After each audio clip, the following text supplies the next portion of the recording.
we have two people.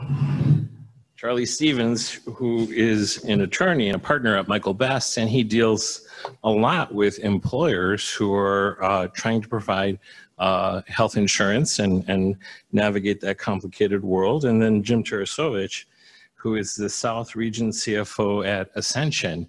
I forget if they're the largest Christian healthcare provider in the world. Yes. As of today, okay. And they are both going to talk about their perspectives on some sort of safety net and how that might work. And I think I'll just leave it to the two of you up here, socially distanced. And Charlie, I think you were going to go first.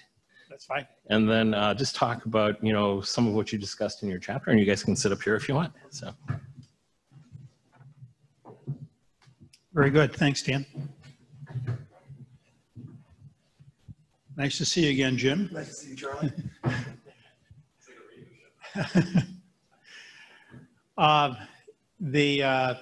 My contribution to the book had to do with my experience as an attorney for employers and for benefit plans. And a large part of what I do is fix employee benefit problems. So word has gotten out in recent years that if a plan or an employer has an extraordinarily high health claim and they're first figuring out the impact that it's having on their health plan, there's a guy who's a lawyer who might be able to help. And I've been pulled into many of these situations over the last few years and wanted to relay my experience with that. Specifically, there are new changes that have occurred over the last few years, largely as a result of the confluence of various governmental rules. One was the Orphan Drug Act, but then very specifically the Affordable Care Act, which imposes on employers a substantial burden with regard to high health claims that were not there before. And there are new products that have come out since the ACA that permit employers to be self-funded, and many smaller employers to be self-funded that weren't self-funded before. And now we have a crisis for employers that have between 50 and about 1,000 employees. They're viewed to be a large employer, they're not community rated, and if they have stop-loss coverage or even if they're fully insured and a large claim hits, the government expects that plan to be able to pay all of the claims, even though they really don't have the wherewithal to do that, even in some fully insured situations. So my contribution to the book was describing these scenarios where the stop-loss carrier may pay the claims in the first year, but in the second year will say, this claim is actually going to be another $1 million on your company, or sometimes two. I've seen with self-funded employers, they call them lasers, where they're told that this stop-loss carrier will pay all claims, but only after $1 million or even $2 million has been incurred. This has caused me to realize that there just are not some conditions that employers can pay for under their health plans. Many times it's even a fully insured plan where in year 2 or 3 after getting a series of huge claims, an employer is given premium increases that it just cannot afford to pay. And so our employer clients are faced with, how do we handle this where for us to be able to continue to be in business and even to provide any health coverage at all, we have to somehow tell this employee they can't have coverage? What if it's for a spouse or a child? What happens if we can't afford to provide coverage for our employees at all? That employer could no longer compete. So this is why I have been proposing that we have condition-related safety nets. Just as the Orphan Drug Act has proposed an arrangement where a particular drug would be supported, I think the federal government could be in a position where a particular condition, disease, diagnosis could be supported. It's already done so with end-stage renal disease. And it needs to realize that you can't just make employers, including those between 50 and 1,000 that have, that are the employers for the vast majority of employees in the United States, be solely responsible for some of these catastrophic conditions. And albeit that you're the employer that happens to have 2 hemophiliacs, and I did represent one of those, if lightning strikes, the employer is in big trouble.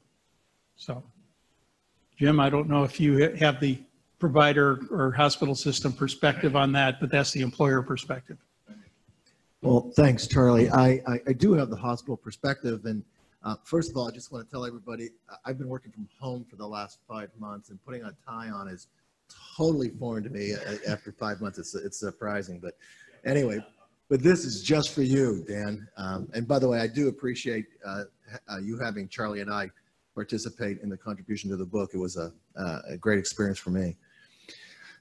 From a provider standpoint, we all know the issues of healthcare. They're well documented. It's affordability, it's access, it's cultural and geographical disparities of service, and it's the risk of financial ruin through bankruptcy. But what we don't include in our alternatives, what we don't include in the national policies, are the issues that really aren't fully the responsibility of healthcare providers. So, and what I mean by that, it's fairly well accepted that 10 to 20% of healthcare issues are the result of an individual's self-being, where 80 to 90% of healthcare issues are the result of society factors, i.e. affordable housing, food availability of nutritious and affordable food, employment, transportation. These all factors are interdependent, and they can't be solved by one entity. And when I look at the safety nets that are out there, the one big factor that I find is one entity is trying to solve this problem. And I don't think it's solvable by one individual or one entity. I'm going to give you an example of a holistic approach. It's very myopic, and it's in the chapter, but it's a great example of how working together with multiple entities that we can solve healthcare and reduce costs and improve quality. At Ascension St. Joseph, it's a hospital that's in the Sherman Park district of Milwaukee, and that's our primary service area. I'm going to use the social factor of food insecurity. It's well known that individuals with food insecurity have a disproportionately high rate of diabetes, high blood pressure, malnutrition, and other healthcare issues. St. Joseph providers targeted 2 population groups, 1 expectant mothers and 2 senior citizens. Very high risk for food insecurity in that area. And they partnered with a governmental agency, the City of Milwaukee Department of Health, to establish a WIC distribution center on our campus that eliminates the transportation issue. It helps with the access of affordable and nutritious food. But the byproduct is we have expecting women coming to the hospital, which also encourages the use of their prenatal visits. So they're more prone to keep their prenatal visit, which helps with the lack of use of NICU babies down the road. Also, we partnered with a hunger task force for senior citizens, putting a distribution location in the hospital, again, for the senior citizens, to reduce the hunger problems of senior citizens in that neighborhood. Both of these examples are examples of a holistic approach to alternative care and alternative safety nets that is the result of a collaboration of 3 or 4 people, 3 or 4 entities. So we'll talk about three safety nets real quickly. First is Medicare for all. I'm not going to get into the topic very large because it's too big, but if you use Bernie Sanders' model, he's addressing access and he's addressing affordability. There's a lot of discussion whether it's too broad or not affordable, but we'll just use those two premises. What he doesn't include are the society factors that I just mentioned.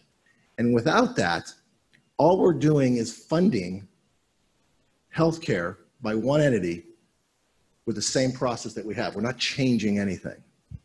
Second is the use of block grants. We know that Medicaid is an open-ended program. There's no budget. So on Capitol Hill, they're talking about using block grants to fund healthcare, or at least Medicaid. Again, with the block grant, there's a lot less of restrictions, so it gives more ability by the users, the state or local government, to implement that program, and they could use these monies for the social factors, but if they don't, again, it's another funding source. A third safety net only addresses bankruptcy, and it could be the establishment of a national catastrophic insurance fund, really for the use of preventing personal bankruptcy. But again, if that's only used with the same system of healthcare, we're really not going to be very effective. I think three things have to be involved in any alternative. One, I think it has to be accessible and affordable. Two, we have to make sure we take care of the poor and vulnerable. Three, I really believe that the individual has to have more involvement in their healthcare choices. They're the ones that are going to impact and make a much more equitable health system. And lastly, I think three things have to be retained. I think you have to have healthcare portability. I think that the pre-existing clause, although it has negative impacts on employers, helps the individual. And lastly, I think we need incentives for a value-based model.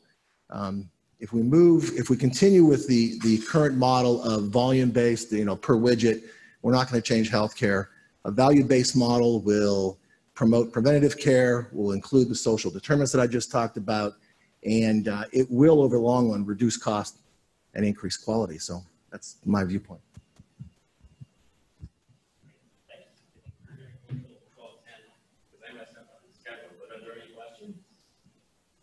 I don't know, you didn't give us a lot of time.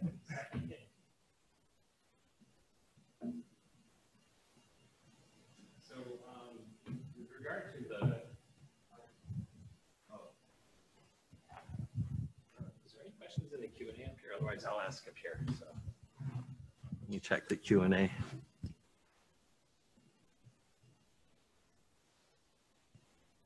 So we're good there. So, so I'll use the microphone here. Pretend I'm 6 feet. So in terms of, we talked a little bit this morning about catastrophic coverage, that sort of thing, things that hit you hard that are unexpected, maybe some sort of infusion therapy that costs $1 million a year, and perhaps it's really worth $1 million a year, or maybe a couple $100,000. That if a company is self-insured, or maybe I don't know exactly how a company handles this can be financially devastating for them. So can you elaborate a little bit on that kind of coverage for people that are not experts? Is it stop loss or that sort of thing?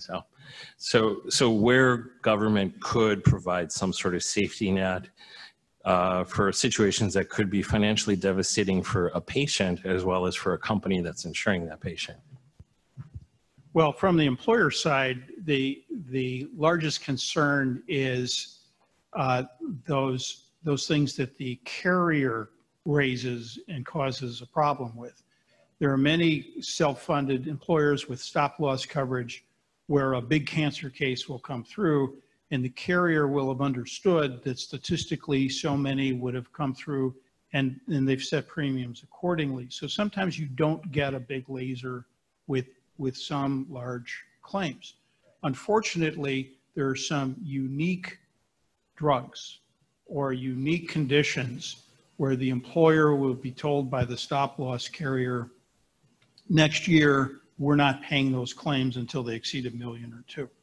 So if there's some way for the federal government to handle that interaction between the employer and the insurance carrier, that's great, but I don't trust that that would ever happen. My suggestion instead is that the federal government look at unique conditions, unique drugs, and create a list. And these are the ones where if they occur, we fund that condition, not any other condition with regard to that individual. The individual otherwise would be insured. And that would prevent stop-loss carriers from hitting employers with lasers with regard to that condition. In fact, the deal would be no lasers for federally funded conditions.